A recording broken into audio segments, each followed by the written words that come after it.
YouTube video should come up in a second here.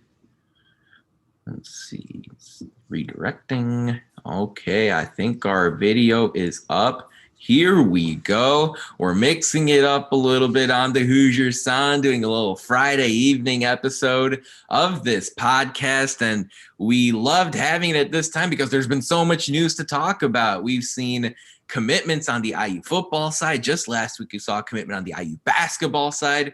Hoosiers are crushing it in Tokyo, and we've got that and so much more here on episode 209 of the Hoosier Sound, where we are the official podcast of Indiana HQ. Today, I've got my normal co-host, Matt Lukens. Matt, it's been a crazy month. We've got you back. We were just talking before the podcast started as Cubs fans how crazy today has been in the world of the baseball trade deadline. I don't know how much you want to get into that. The floor is yours, but eventually tell us a little bit about Indiana football's newest commitment, four-star running back out of Cincinnati, Gi'Bran Payne. Yeah, so I haven't been on the podcast in a while, and of course, the first thing you bring up is the heartbreaking issue that is the Cubs deciding to sell everybody today, which sucks. So now my Javier Baez jersey is out of date. Thank you, Cubs. I'm really mad about that. I missed the Caleb Banks commitment last week. I wasn't able to make the podcast. I know you and Jevin covered it. And I'd like to just put my 2 cents in before I get to the newest IU. Go for it. And that is, he is the perfect wing player for a modern NBA style team. He's going to be able to defend multiple positions. He can spread the floor, and he can put the ball on the floor. He does basically everything on the court. He doesn't do anything extremely well other than be super athletic and super lengthy.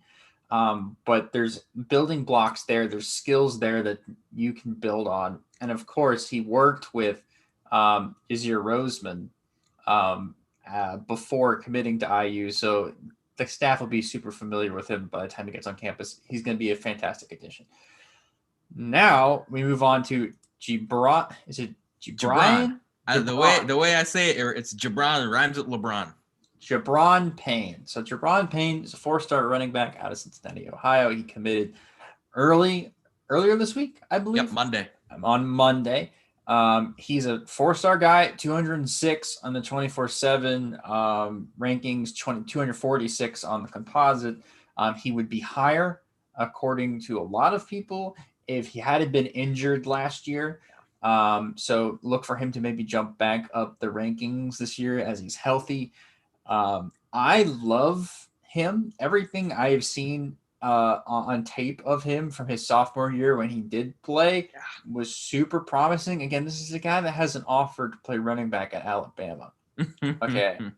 And Cincinnati, who's pretty good, and Florida, who I grew up a Florida fan. They're pretty decent. Michigan as well. Purdue, Tennessee, Wisconsin, Notre Dame.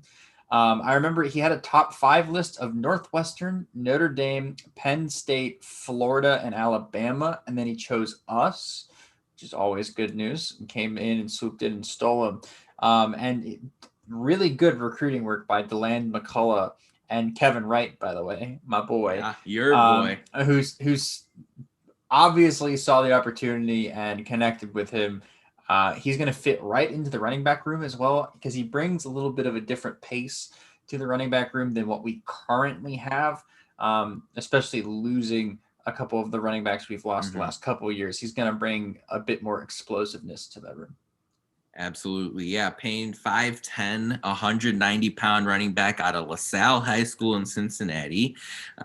I mean, you talk about someone who's a top 250 player nationally. That's exactly the kind of player we normally see go to Notre Dame and Ohio State and Penn State and Michigan. Yeah. And it's just improved Indiana's class of 22 recruiting ranking, which now stands at 19th in the country. It was actually 18th. When Payne originally committed. And since then, the Hoosiers have dropped a spot because of other news across college football. Personally, I always like a running back named Payne. It's a good sign, inflict some damage on Big Ten opponents. So that's always nice to hear. I'm going to read you on the linebackers. That's what I'm saying. You don't want a running back named, Delicate, or, a running back named Glass. Gentle, right. Exactly. Yeah, you don't want Fred Glass, former IU athletic director, to be lining up in the backfield. It's a little concerning when you've got a name like that. I'm going to run through Alan Trieu, who's a national recruiting analyst at 24/7 Sports, his scouting report of Gi'Bran Payne, so Hoosier Nation knows what kind of running back they're getting. Trieu says he's a one cut and go back with good acceleration and has shown he can hit the home run against good competition. Would not classify as a big back, but is compact with a good muscle base as he heads into college. Prefers to hit the crease and go, but when he needs to get creative, he shows some elusiveness and wiggle. Solid pass catcher. So this is the type of background you're seeing out of Gi'Bran Payne, and you made a really good point earlier, Matt, with the ankle injury. He did sprain his ankle that sort of ruined his 2020 football season, in addition to all the other stuff that ruined the 2020 football season. So he should be raring to go here in the fall for LaSalle, one of the strongest football programs in Division II in the state of Ohio. They won the state championship back in 2019. So not only is he somebody who has a high recruiting ranking, he also delivers in big games. In the state title game back in 2019, he ran for 120 yards and a touchdown in a highly competitive atmosphere. So somebody who really knows how to perform in the big moments. He's a running back with a skill set that we've never seen play at Indiana before. Ironically, that's going to change in the coming fall with Stephen Carr transferring in from USC. So actually, Payne will have a reference point here. I think Carr and Payne are actually very similar as the type of the running back that they are. But of course, Carr is really coming for a single year. So then in 2022, here comes Gi'Bran Payne. The offer list is insane, Matt. You talked about, so many of the major heavyweights. How surprised would you be? Okay, and this is always a dangerous question when someone with this recruiting profile commits to Indiana. The recruitment of Gi'Bran Payne really isn't over yet, is it? I mean, how surprised would you be if you saw Alabama and Ohio State and Iowa and whatever continue to give him some attention here, especially going into the fall and into the spring? I would be surprised if schools don't do that to all of our commits. I mean, Exactly. we are Indiana football, and most of these programs, sometimes rightfully so, think they can recruit over us. I know we're going to talk about Caden Curry later, but when you look at his offer list, you're like, how the heck are we on that final five, right? Other than goes to Center Grove, which if you don't know, Caden Curry's offer list is like, or his final five is like Alabama, Oregon, Clemson, Ohio State, and then Indiana. Like, Indiana, woo! If that was basketball, I'd be like, oh, we got a shot. Even then, yeah, I know. But like, this is football, right? Like, those are 3, if not 4, of the top 5 recruiting programs the last 10 years. Seriously. And then Indiana, who's excited to be top 18. Cool. Everything's great. By the way, Payne, who, like we said, is from Cincinnati, does not hold an offer from Ohio State. So maybe he keeps that as a chip on his shoulder when he comes to Bloomington and the Hoosiers take on the Buckeyes here, as they do once a year for the course of his college career. Matt, as you look at Payne's recruiting profile, his physical profile, his video, is there a certain running back in the past, whether it's NFL or college, that comes to mind when you watch Gi'Bran Payne as a comparison point? Every running back is different. Every football player is different. But is there someone out there? I know you watch a lot of football. There's someone out there that you look at and you say, man, this guy's kind of similar to what Gi'Bran Payne is. Yeah, his name is escaping me, so you're gonna have to help me remember. So he's a former Cardinals running back that now plays on the Texans. Had David Johnson. Issues. David Johnson. So he reminds me a lot of David Johnson, which is that he's not Derrick Henry, right? He's not a transformer in a human's body. He's built like the rest of us regular folk. For the most part, right? He's like 5'10". He's basically a normal weight for a 5'10" guy, but he's got a lot of muscle mass and he's got speed and agility. And he's going to be able to use that. He's a bit more of a skill back. He's not like Samson James. He's not going to run people over. In fact, I'd be surprised if if the only way he's going to break tackles, basically, is how I'm saying, is if he jukes somebody out of the way. First contact with the linebacker, he's probably going down. If it's anything more serious than an arm tackle, but it's going to be a serious issue for linebackers to get an arm on him because he is so quick. Once he hits the hole, he's gone. He's in the second level, and like Allen said, national recruiting analyst for 24/7, seriously, he can break. He's a guy that you hand the ball off to at the 2-yard line, and he'll get 1 yard or 98. Because that's just the speed and explosiveness that we are talking about, and the level of prospect that Gi'Bran is. Again, he's dealt with injuries. It says on his report that he dealt with a high ankle sprain, which is something those are really bad. You can't even walk. Like, some people are like, oh, it's just you just sprained your ankle. It's like a high ankle sprain is like literally, like, I had friends that had high ankle sprains in high school and college, and they were in wheelchairs. They couldn't walk. It's a terrible injury, and they come back really easily. So you can see why maybe he dropped in the rankings a bit due to maybe injury concerns. Yeah, for sure. No, that's a great point. And when you think of an ankle sprain too, and someone, especially in Payne's type of body and type of character and attributes, you see how it could reduce that high end speed that he so desires to have, that juking ability, sticking that foot in the ground and making a player miss and spinning out of the way, or juking or changing speed. That's exactly the sort of thing that the high ankle sprain could limit. As far as I'm concerned with Payne, someone I remember watching at Indiana a long time ago is a running back named Darius Willis, and he's a very, very deep reference for Indiana football fans who, of course, recently perhaps became a Hoosier football fan, but a little bit more mainstream of a name is a discount, and I mean real discount version of Dalvin Cook, the former Florida State running back and now Minnesota Viking superstar. Very similar physique, especially if Payne comes in and puts on another 15, 20 pounds of muscle through that IU football strength and conditioning program. The speed and the juking and the agility is not at the level of Dalvin Cook, but something where you can watch Dalvin Cook highlights and say, okay, on the Indiana football, Big Ten football curve, maybe this is a bit of film that Payne can watch to sort of emulate that player's game. So I can see him as a very discount version of Dalvin Cook.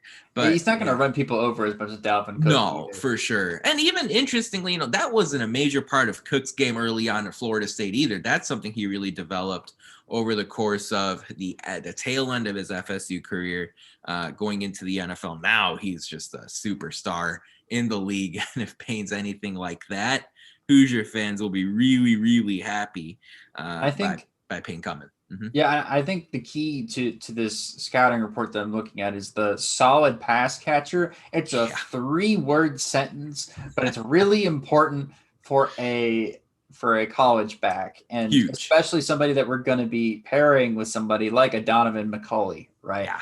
Because hopefully, things going well, Michael Penix is on his way in the first or second round of the NFL draft this year. And so Donovan McCulley will be coming in and maybe even starting as a freshman, or another quarterback starting as a freshman. But the reason why I brought up Donovan McCulley's name is Donovan McCulley is more a mobile quarterback. So you're going to see him a lot of read option, probably in the offense is something that they will work in for somebody like Donovan McCulley, and a back like Gi'Bran. Yeah. Gi'Bran is going to be instrumental because you can run the read option, and then you'll always have that option. If, okay, I don't hand it off, I can also dump it to him and get a quick 5-6 yards, or, he's a game breaker, right? He can break it for 50, 60 at any point in time, and defenses have to game plan for that. It's a little bit different than having somebody like Samson James in the backfield, who is not going to go. he's not going to break 20 yards ahead of you at any point in time, right? You're going to be within 5 yards of him at all times because he doesn't have that breakaway speed, but you have to be respectful of Samson James because he can run you over, right? And get those solid 10, 15-yard gains every once in a while. There's a little bit different. That mix-up is going to be really important here in a couple of years for the just the explosiveness of the offense. Yeah, absolutely. As we mentioned a few moments ago, Indiana is now 19th in 24/7 Sports composite rankings for the class of 2022. It would be by far the most successful recruiting class for Indiana in the, as they say, the informal internet recruiting rankings era, which whatever, you can put a pin in that around 2002, 2003, something around there. Since then, by far Indiana's best recruiting class. Here are some schools the Hoosiers are better than right now, Matt. Colorado, Virginia, Ole Miss, Maryland, NC State, Stanford, Tennessee, Minnesota, Wisconsin, Illinois, Purdue, University of Florida, USC, Mississippi State, Oklahoma State, West Virginia, Baylor, and Arkansas. Of course, not all those programs are your Alabamas and Clemsons of the world, but you hear a lot of names in there that have had a sustained success for years and years in high-level Division I FBS football. So really exciting news. Gi'Bran Payne committing to Indiana on Monday. Hopefully Tom Allen and Nick Sheridan and Deland McCullough can keep him over the course of the next year. And then week 1 of the 2022 football season, you see Gi'Bran Payne get some snaps for the Indiana Hoosiers. We're going to talk more about Indiana football recruiting here in just a second, but first it's time for Who Won the Week this past week in IU sports. And holy smokes, Matt, Indiana University athletes flew to Tokyo, and they didn't go there just to show up. They went there to win some medals, and the Indiana University Olympians have done an incredible job, especially in the pool. How about Blake Peroni and Zach Apple getting the gold medal in the 4x100 relay to get the Hoosiers on the board. Jessica Parado won a silver medal in diving in what was an incredible event to watch in a synchronized diving event. Hoosier legend in the pool, Lily King's already taken home 2 silver medals. It was a great story to see her yesterday get the silver in the 200-meter breaststroke, while IU club swimmer and her training partner, Annie Laser, who spends her time right now in Bloomington, took the bronze in that event. So not only did Team USA get a 2-3 finish on the podium, it was 2 swimmers with deep Bloomington ties. Michael Hickson and Andrew Capobianco nailed down the silver medal in diving as well. So Ray Luz, the legendary swimming and diving coach at Indiana, getting these Hoosiers right on the right path here. Luz is also a member of the Team USA swim coaching staff. So you can see Indiana continue to dominate in the pool here as the Olympics continue to go on for another week. It's been fun to watch. The excitement has been there. The intensity has been there, even though it's still very much affected by the pandemic. So it's been fun to watch, to say the least. I've been more into it than I expected. But before we get back into more recruiting stuff, just a note, if you would like to subscribe to our podcast for free, all you have to do is search for The Hoosier Sound wherever you listen to podcasts. Stay up to date with all of our information, as well as perhaps Matt Lucan's Cubs rants, by following us on Twitter at Indiana HQ and at The Hoosier Sound. So, Matt, Indiana's 19th now in the country as far as Class 22 is concerned, 5th in the Big Ten. But the big fish now that the Hoosiers are turning their attention to is Caden Curry, big wig defensive lineman, Center Grove High School, one of the top 70 national recruit in the world of high school football. Go through that top 5 once again, Matt. What was it? I heard Indiana, then I missed out on what those other schools were. Yeah, so there's 2 other red schools. You might know them, Alabama and Ohio State. They kind of win their conference every year. And then there's the other team that wins their conference every year in Oregon, and the other team that wins their conference every year in Clemson. So there you go. Yeah, and Curry helped Center Grove to an undefeated record in the 2020 football season. They won the 6A state championship. So that's where it's at. And Caden Curry would be a huge recruiting success for Indiana right now. There's no information on when Curry might consider making that commitment. it would be amazing. You know that the Hoosiers coaching staff is pulling out all the stops to get Curry. But as far as the running back room is concerned, Matt, DeLand McCullough, what a job he's done. You know, Tom Allen plucked him from the Kansas City Chiefs, and we said, well, all right, you know, he'll improve Samson James and he'll take the guys that are in there and make them better. He's gone out and gotten Stephen Carr, 5-star recruit in high school and transfer from USC, and now he's landed Gi'Bran Payne. So DeLand McCullough already paying dividends, and the Hoosiers haven't even played a game yet. Yeah, I mean, I thought this was going to be the case. I mean, how often do you see somebody go from the NFL to college and not have recruiting success? Because again, what are you pitching to these kids? You're pitching them their dream of go and play in the NFL, right? They are playing the sport at the highest level they can possibly play it at, and they want to improve themselves, right? And they're going to want to hear from people that have worked with the highest level possible. If that's only worked in college, it's only worked in college. If that's worked in the NFL, that's what they want to go the most. And DeLand McCullough, having worked in Kansas City, maybe won a Super Bowl, with Patrick Mahomes, and been a part of a Super Bowl winning staff there. That is like walking in your living room. Can you imagine if somebody who had worked for Andy Reid walks in your living room and is like, hey, I've worked with the running backs that worked with Patrick Mahomes, and I just saw us in the Super Bowl, and you see them getting like $20 million contracts. Like, those are the guys that I helped develop. There's also this guy named Tevin Coleman. Jordan Howard. No, not Tevin Coleman. Jordan Howard.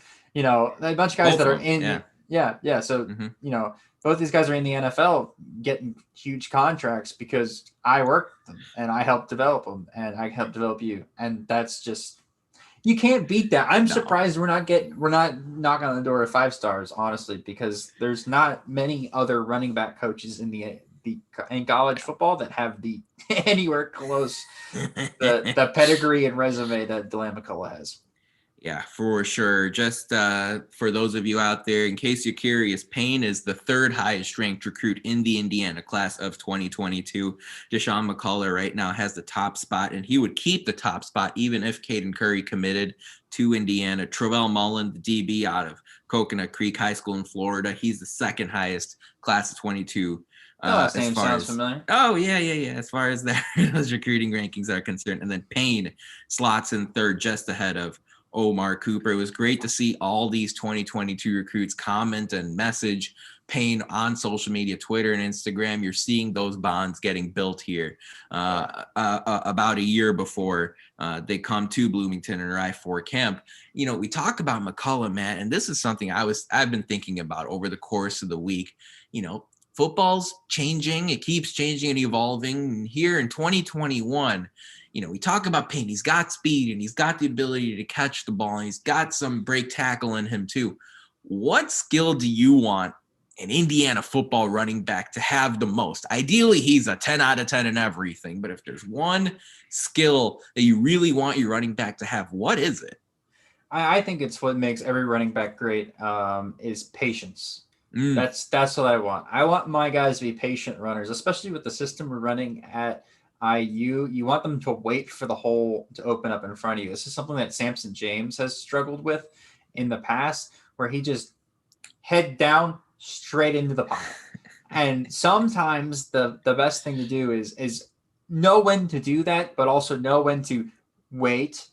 Let my offensive line do the work. I might be able to make what would have been a 5-yard run into a 55-yard run. And so patience to me is super important. That's something Gi'Bran can do. I've seen him do it in tape. He waits for stuff to develop. And that's really important as a running back. Yeah, and that's exactly where McCullough's coaching can be so valuable in developing that vision and that patience. For me, I love a running back that can pick up blitzers and pass protection. I mean, that is such an underrated skill. I know everyone talks about it. It's almost so underrated that it's just properly rated right now as far as people. Every running back you see going to draft coverage, this, that, whatever, he picks up the blitzer. He knows how to protect quarterback's blind side. I mean, sometimes it's having like a 6th or 7th offensive lineman out there and, in those key moments in the game, especially if your offensive line is going up against a Chase Young type pass rusher, or as you're going to see this year, and you've seen a couple years ago, a George Karlaftis type pass rusher out of Purdue, having that running back knowing how to stick his nose into the pass rusher and keep him away from your quarterback, to buy Michael Penix an extra tick to let that ball fly deep to Ty Freifogel or Miles Marshall, whoever, I think is such an incredible skill to have. And it's something that I think Deland McCullough will emphasize here going into Stephen Carr's development at Indiana coming up in 21, and then going into what he should be excited to have in Gi'Bran Payne starting in 2022. We asked all of you who follow us on Twitter in our weekly podcast poll, what skill do you want IU football running backs to have the most? And it's a tie right now, man. It's a tie between speed and break tackle ability. It makes plenty of sense, having that breakaway speed, especially when you do hit the hole and you have that patience and vision to find the hole, getting that speed to not get cut off or get pushed out of bounds after 15 or 20 yards, but taking it to the house, that's huge. You see that happen down in Florida, Florida State, Miami, Georgia, Alabama. Those players, they all have a vast all-around skill set, but really being able to break away those big runs and taking it to the end zone makes sense. And of course, the ability to stiff arm a guy or spin away. Who's going to say no to that? So it's a tie right now. Make sure you get your votes in. Still plenty of time. This poll is going to be up for a week here, so make sure you get your vote in by next Friday. Going back to our poll from last weekend, we asked, hey, as far as Indiana basketball recruiting classes are concerned, what do you consider to be a success for Indiana basketball? We'll give you the winner from that poll in just a moment. But first, it's time for our social media shout out, where we want to proudly announce the two winners of our book giveaway from Heart of a Hoosier. We had the authors, Dell and Michelle, on our podcast a handful of weeks ago, and we can finally announce that the winners of our book giveaway are Kevin Wenner, Wehner, and Michael Minard, Minard. So make sure both of you stay tuned for additional information as we contact you to get you your prizes. So if you aren't a winner, family member of one of those two individuals, you can absolutely head over to Amazon or wherever you prefer to purchase your books and grab that Heart of a Hoosier book by Del Dudwai and Michelle. It was a really, really great podcast episode that we had, and it's a great stocking stuffer if you're an IU basketball fan, a college basketball fan, or just someone who likes to hear positive, optimistic messages on how to run your life. Great book. Highly recommend you guys go out and get it. So, Matt, as we talk about what you consider to be a good recruiting class, you gave your 2 cents on Caleb Banks. What are your thoughts as you're someone who's really plugged into the recruiting, know how important and impactful that is? What's a good recruiting class for IU basketball in 2021? Is it top 5, top 10, top 50? What do you consider? There's not a number that I'd put on it, but the distinctions that I would put on the class would be at least one guard, preferably a point guard, another wing, and a big man, a versatile big man. If we can get a versatile big man and a point guard or a combo guard or one of those two, that would work out for me. The two players I have an eye on the most for IU is Jalen Hood Schifino. Jalen Hood Schifino. He's a approaching 5-star. He's a 4-star, 25th. He's got offers from Georgetown, Kansas, Oregon, Tennessee. I really like him. I've seen a lot of his play on Team CP3 in AAU ball. And he plays in the EYBL circuit for Chris Paul's organization. Big point guard or ball handling guard at 6'5". And he goes to Montverde as well. Decent squad in Florida. Yeah, pretty good school. And I like his build. And then Noah Clowney would be the second guy for me. Again, I'm talking about versatile big man. He's a 6'10" forward, and he's again somebody that works with Izir Roseman. He's out of South Carolina. And I like his upside. I think he's super athletic and super mobile as a big man, and that's something, again, we're trying to base our squad off of an NBA squad, and that's something that you saw maybe a little bit last night in last night's draft. People going after versatile big men, maybe even pushing up in the draft and going for somebody who can switch multiple positions on the defensive end, and pushing for somebody that can do that. Yeah, by the way, that 2019-20 Montverde roster, so not the most recent season, but for the one from a couple years ago, kind of crushed it in this NBA draft. Cade Cunningham, first overall. Moses Moody, lottery pick. Scotty Barnes, he went fourth in yesterday's draft. Caleb Houston, who's the best recruit coming up here in the 2021-22 season in the conference. He's going to Michigan. Oh, and also Day'Ron Sharp, who was taken in last night's draft too. So a couple of years ago, that Montverde roster was insane. And now you're talking about, Jalen Hood-Schifino is on there, and he's going to have and absolutely they're good. And it's just interesting to see. This is the kind of basketball education that Jalen Hood-Schifino has had, and it's great to see him consider Indiana basketball. Along the lines of the NBA draft, I saw the news come down earlier today that former Hoosier Justin Smith got invited to Summer League with the Miami Heat. So if my memory serves me right, that's 3 guys in the Archie Miller era that will have sort of some kind of NBA. Oh, hey, look at that. Wow. Yeah, Miami. Yeah, if you're watching the YouTube stream, which you all should, you can see that Matt Lukens is representing the Miami Heat. Baby. Unsurprisingly, we'll see if Justin Smith is part of your tried and true Miami Heat, your pride of South Beach there. We'll see if he has anything as far as the roster spot's concerned. But, right, so 3 guys as far as I'm concerned. It's Juwan Morgan, Romeo Langford, and now Justin Smith, and kind of grasping at straws here. So interesting to say the least. Justin Smith off to Summer League with the Miami Heat. Otherwise, Matt, when you look at the poll results as far as what exactly a good recruiting class is in the eyes of Hoosier Nation, the winner is top 25 in the country. Of course, you're kind of confined to the choices that I gave you as far as in the Twitter poll. So Hoosier fans, not as unrealistic as I maybe expected.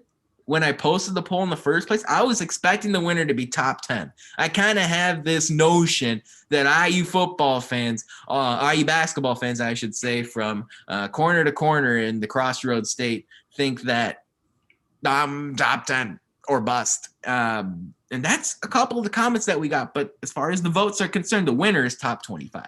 You mean you're telling me that if we didn't get the top 4 recruits in the class like Duke did the other year, that it's a bust? Look, I mean, I'll give you a comment right here from J. Diddy Speed, Jonathan Wallace. If the past 4 years is what we settled for, then I want better than that. Well, the last 4 years, recruiting rankings was pretty good. Well. Yeah. And so, look, I mean, and I thought Jonathan Wallace, who commented there, was kind of shared the opinion of most of Hoosier Nation. And I guess I was surprised to see. But let's be honest, recruiting was not the problem the last 4 years. That's a whole lot of other things. Yeah, that's a ton of other things. As evidenced by 3 guys making it to the pros, and none of them really making a major tangible difference, to say the least. Just to tie the loose ends on that poll, 10% said better than Big Ten rivals, which I think is an interesting way of looking at it. Hey, that's fair. Yeah. Instead of nationally, just focus on the teams in your conference. And if you're beating Ohio State and Michigan State and Purdue, or some mix and match of those teams, subset of those teams, then you're doing all right, which is interesting. 9% said rankings are overrated, which I get that too. Because at the end of the day, as we just talked about, the last 4 years, there's more to winning than just seeing what the wise guys say your recruiting class is ranked. And especially the part of that there that really stands out to me is nowadays you have guys, even if you have great recruits, guys who go off to the NBA after a year. You have guys who transfer in and out easily. now more than ever. So maybe that's where, even if the rankings are great, okay, maybe there are other key things to pay attention to. So really excited to see how that poll played out. It's one of my favorite polls here that we've posted in a while. We got nearly 400 votes. So I love seeing that type of engagement and interaction over on our social media there. You better believe we have more of those coming up here each week. Any final thoughts, man, as you think about Caleb Banks' commitment to Indiana? You talked about Noah Clowney and Jalen Hood-Schifino as a couple other targets you'd like to see come to Indiana. I mean, how about this? With the NBA draft taking place yesterday, of the roster that you see at Indiana right now, who do you think has the best shot to make the pros? And maybe who do you think has the second best shot to make the pros on this current IU basketball roster? Okay, well, the obvious choice would be Trayce Jackson-Davis, since he was, basically in mock drafts until we had a terrible second half of the season last year, right? And he didn't really improve as much, but he's on the draft board again for next year's draft, so he's the obvious choice. So I'm not even going to count him. I'm gonna talk about underclassmen, right, and players that aren't upperclassmen now, which is weird to think that Trayce Jackson-Davis is his third Crazy. year. It's so weird. But so as far as underclassmen go, I think number one is fairly easy for me, and that's going to be our new 5-star recruit, Tamar Bates. Tamar Bates, that's right. So Tamar, to me, when you looked at last night's draft, you saw the Spurs take Moses Moody, or who took Moses Moody? Moses Moody went to the Warriors, but then you saw Spurs took Josh Primo. Yeah. Right. But those lengthy, tall guards / wing players that are known for defense and 3-point shooting are a extremely hot commodity. And guess who's really known for that and is coming in? And that's Tamar Bates. He's the perfect complement for an NBA style offense because he doesn't need the ball. He is a ball stopper on the defensive end, or can be. He's going to turn into that, I am sure, with Mike Woodson's working with him on defense, because he's got that talent. He's got the physical tools for that, and he's got the work ethic, and he's got the style. I mean, did you see the new video of them on the boat? Those were some sick sunglasses he's got. And too much flipping and diving, as far as I'm concerned. I don't know if those of us here at Indiana HQ need to check in for any injury updates with this. It's water. Nobody in the history of life has ever injured themselves jumping off of a boat into water. It's not the water part, Matt. It's you trip over the thing, you stub your toe, you twist an ankle. Dad. Yeah. Okay, Dad. Brilliant. Anyways, Tamar Bates, and then I'm trying to think of maybe who. The other former 5-star recruit we got in there, Christian Lander. I think those would be the two guys that I would look out for as far as NBA futures. Again, you don't have to have a 5-star in front of your name to become an NBA player. Right. That by no means, it just happens to be that there's a reason why they were 5-stars in high school, because they had that sort of next level talent already in them. And so hopefully we get to see that maybe NBA promise from Christian Lander this year. And if he does show that, and Tamar does show that this year, this team's going to do something very special. Yeah, that Christian Lander note you brought up there is really interesting. Trayce Jackson-Davis, by the way, is ranked 31st in Sam Vecini's 2022 NBA mock draft that came out. So he's almost first rounder. You can see what the expectations are, at least the baseline kind of for the next 365 days has been set for Trayce Jackson-Davis here. Apparently right now, scouts considering him a borderline first, second round pick. Miller Kopp, in addition to the players that you named, I know I see the look on your face. It's an interesting name to throw out there in addition to the guys that you've talked about. I noticed that Kopp put his name in the running as far as an early entrant into the 2021 draft, and then pulled it back, as a lot of players do. But I see somebody here who 6'6", 200 pounds, can do a variety of different things, and we'll see with a good season coming up here at Indiana if his stock rises a lot more than expected, if not in the NBA, at least as far as overseas or G League type play. I'm curious about Race Thompson and Jordan Geronimo too, to throw a couple other names out there, especially if either one of them can develop a reliable jump shot, because that's what you got to do in 2021 or 2022 or 23. So, if they can start knocking down 37% of threes coming up this season, we'll see what happens there. The one final thing I wanted to talk about is you mentioned Christian Lander, and one of the things that I noticed yesterday was Trey Mann, a point guard out of Florida who's taken 18th overall. And a lot of people say, why are you bringing that up? Great question. Well, Trey Mann was pretty much in the same spot as Christian Lander in the recruiting rankings back in 2019, a top 25 player nationally, a point guard. That was in 2019. Lander was in the class of 2020, and Mann had a horrible freshman season, at least by his standards. You go look at the numbers.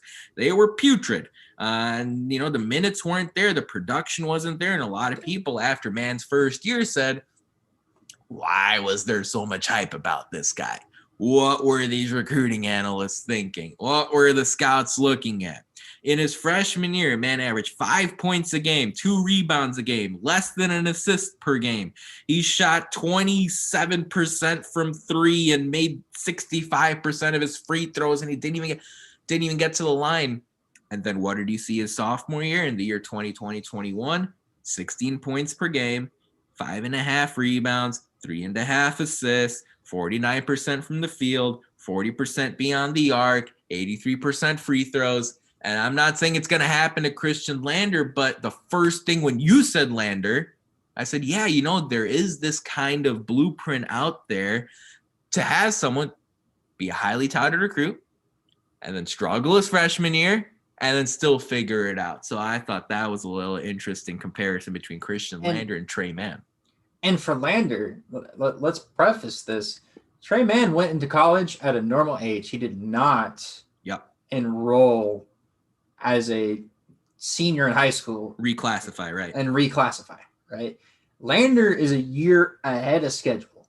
So I wouldn't even be surprised if you saw the Trey Mann numbers, right? We talked about the 5.5 points, the 2 rebounds or whatever. Yeah. I wouldn't be surprised if Lander again this year is disappointing, and then his junior year he has that jump. Well, now his junior year would be his typical sophomore year. This is a blueprint that you see with a lot of high-level point guards, because the hardest job in college by far, and in basketball just in general, is point guard, right? And you're asking an 18-year-old to run an offense. The 18-year-olds that can go in and run a college-level offense off the bat are top 10 picks, right? They're the Darius Garlands of the world. They're the Lonzo Balls of the world that can go in and do that. And then you stay a couple years, and then you're a late first-round pick, and you end up having a probably very successful NBA career. It's very hard to be a point guard. And so Christian Lander had it even harder than it normally is because he went up a year. And so and this is something I do have to stress to people, that it takes time. These are extremely talented individuals, and it really just takes 1 or 2 little things to click in their brains. And all of a sudden, they're going to go from a 6-point per game scorer to a 16-point game per scorer. Absolutely. And I'm going to tell you this. I know, Matt, we haven't had you on the podcast since the NBA Finals ended. One thing I hope Christian Lander does in the next few weeks is, strangely enough, not watch Chris Paul highlights, but Chris Paul's backup, Cam Payne, who's a very similar type of player to what Lander is, just at an NBA level, left-handed point guard, similar type of physical profile. I hope Christian Lander tunes in a little bit to see what Cam Payne did. I'm sure Mike Woodson will bring it up and say, hey, not only is Payne a physical similarity to who you are, but Payne had to overcome a lot of obstacles to become one of the most impressive sort of breakout playoff performers this past year. So like you said, everyone develops at their own rate, whether it's college to the pros or players who are already in the NBA who are trying to figure things out. So it is very much not a science, more of an art. It's funny that you bring up Cam Payne, because I was just talking about this to somebody the other day. So I remember I had a roommate that I roomed with my junior year. He was a diehard Bulls fan. Oh, geez. And he hated Cam Payne's guts, because he was bad on the Bulls. He was really bad. I watched every game. He was horrible. He was atrocious on the Bulls. And I was laughing because you're a Bulls fan yourself. Yep. And it's funny you brought this out. The self-realization that people grow. These are young guys that are learning. And when Cam Payne was on the Bulls, he was, again, a 19, 20-year-old, 21-year-old point guard. Yeah. And it takes time for things to click. Luckily, he's had maybe the best tutor of all time for point guard play. One of the best you could possibly have for the modern point guards. And so he's definitely taken that under his wing. So it's nice to see Cam Payne doing well. But yeah, you're right. Like, Christian Laettner, please be our Cam Payne. That'd be great. I mean, it would be a huge step in the right direction for this Indiana basketball program. We talked about a lot today, Matt, on this crazy Friday edition of the Hoosier Sound. Football recruiting, basketball, IU in the Olympics, Hoosiers potential in the NBA. What are your final thoughts as we wind down here in our final podcast episode of July? Oh my goodness, we're almost done with we're more than halfway through 2021. What is happening? I mean football season's here, Matt. I mean, fall practice is starting next week. Let's go. It's August. Football season starts.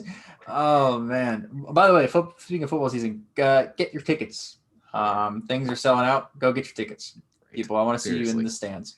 Yeah, exactly. That's it. That's my final thoughts. Oh, I like that. Get your butt in the stands. The Indiana University marketing department here, I guess. Sales office. Hey, I need a job. Somebody hire me. I mean, look, same here, by the way. Yeah, the whole thing it's interesting. I mean, not related to my final thought, but how about my Chicago Bears taking Ohio State's Justin Fields with their first round pick, and then my Chicago Bulls took Illinois' Ayo Dosunmu with their first draft pick yesterday, only draft pick yesterday. So I guess Indiana University's Big Ten rivals are all of a sudden in the pros now. But they're easy to root for stories as well. There might have been our rivals, but now they're easy to root for. So yeah, well, and I honestly have always respected both Fields and Dosunmu anyway, as far as who they were at the college level. So yeah, and I think this, in Dosunmu's case, right? I think the coolest thing in the world is when a athlete that grew up in a city plays for that professional team. Like you look at the Derrick Rose on the Bulls, then you have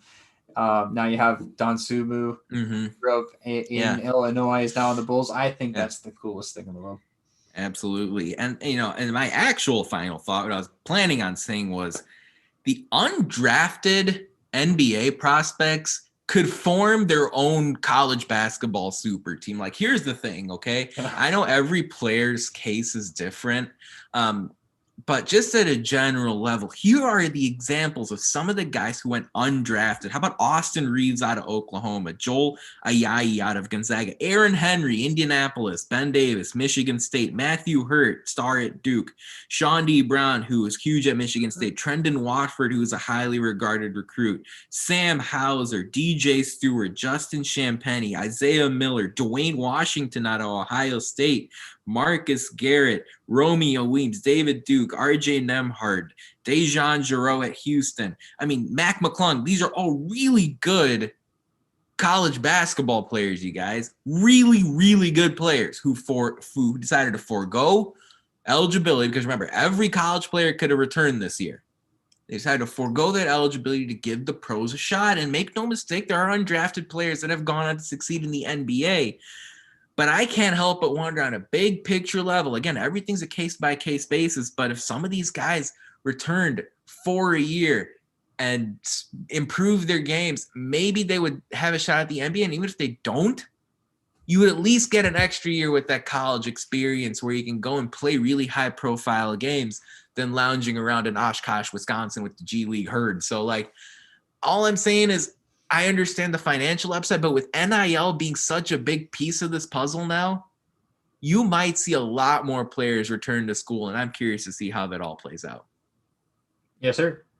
But with that said, that wraps us up here tonight with our 209th show of the Hoosier Sound. Thank you so much for joining us. We really appreciate your support. To hear more fantastic episodes like the one you heard today, be sure to follow us at Indiana HQ and at the Hoosier Sound to make sure you don't miss any in the future. You can also go to our website, indianahq.com, to find it all in one place. Lastly, and this is important, if you enjoy our show, leave us a review, tell a friend, share our links. Your support really helps us grow this podcast and reach more passionate IU fans such as yourself. But as always, thank you for listening, Hoosier Nation, and we will see you next time.